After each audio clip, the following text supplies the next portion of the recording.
High বন্ধুরা, আমি এখন চললুম বিয়ে বাড়ি। আমাদের যে পুরোহিত আছে জেঠুর নাতনির আজকে বিয়ে।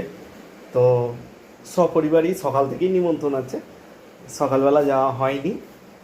এখন বেরিয়েছি সবাই মিলে।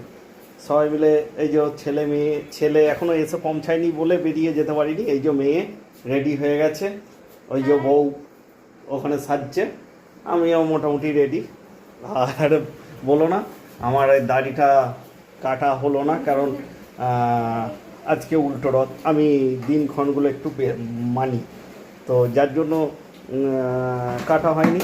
তো যাই হোক, কেমন লাগছে সবাই কমেন্ট করে জানাবে। এরপর যদি ওখানে ভিডিও করতে পারি জানাবো বা ভিডিও দেব। বাই, এখনকার মতো।